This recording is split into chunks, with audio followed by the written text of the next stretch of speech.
Dr. Dormany, and we're talking again. I don't know what it is, but I've seen more people in the last few days sneezing and wheezing. Some of them said, I believe I've got an early cold, I've got the early flu, but I don't believe it's that. I think it's allergies. What do you think? Well, that's very probable. What you're describing is rhinitis. What's out there right now that we might be having a reaction to? Weeds and molds. With the weather we had earlier in the summer, we've had a bumper crop of weeds and molds, and this is the time of year when they come out. Weeds start normally about August 15th, peak in September, and trail off into early October. And the molds are weather dependent and to some degree farming dependent. I don't know if it started yet, I don't think so, but when the farmers begin to harvest peanuts, it churns a lot of aspergillus mold into the atmosphere, which is one of the top 4 most allergenic molds there are.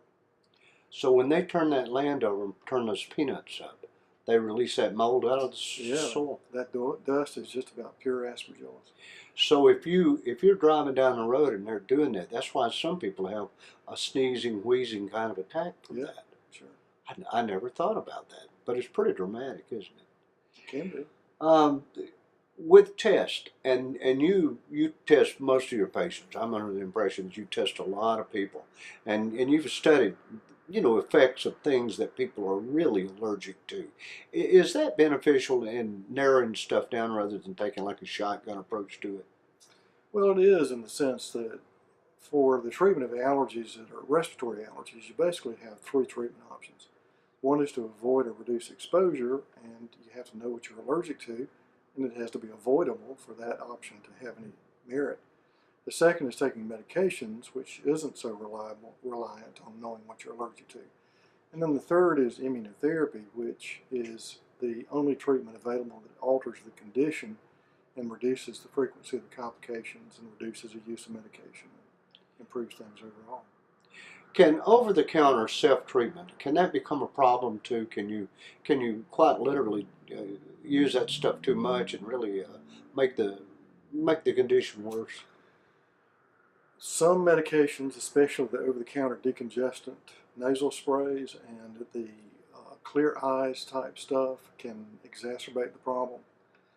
Many of the other medications are limited in their effectiveness. Most of the ones that are available over the counter are simply antihistamines, and there's a limit to how much antihistamines can control.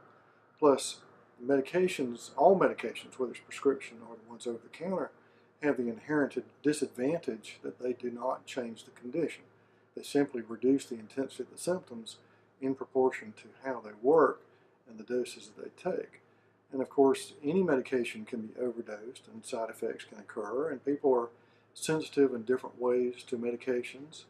By far the most common side effect to antihistamines is drowsiness, sedation, altered consciousness, reduced effectiveness of working with machinery and fine tools and stuff like that. But some people, interestingly, have paradoxic reactions to antihistamines and get stimulated, hyper nervous, can't sleep from antihistamines.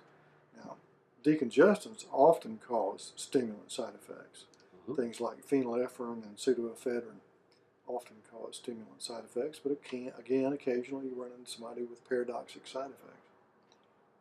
Many people eat foods, come in contact with things that they have no idea how they're affecting them, do they? I mean, other than they don't know that is what's affecting them, but they are being affected, aren't they? They can be. Not everybody's allergic to food, especially adults. It's more frequently a problem in children than it is in adults, but it can be a problem in adults, and sometimes it's the result of strange combinations of things. One of the food allergies we see most frequently is shrimp or crab allergy. And shrimp and crab contain the same allergen, so there's a high cross-reactivity between the two. Sometimes the sensitivity is quite great. Peanut sensitivity is another food that we run into from time to time. And again, sometimes that can be quite dramatic. There was a patient not long ago, a young boy who knew he was allergic to peanuts and was very careful to avoid those, but his friend at school happened to have a peanut butter and jelly sandwich one day and sat next to him and ate his sandwich, and this boy reacted to the peanut that got into the air from his sandwich. Just being that close.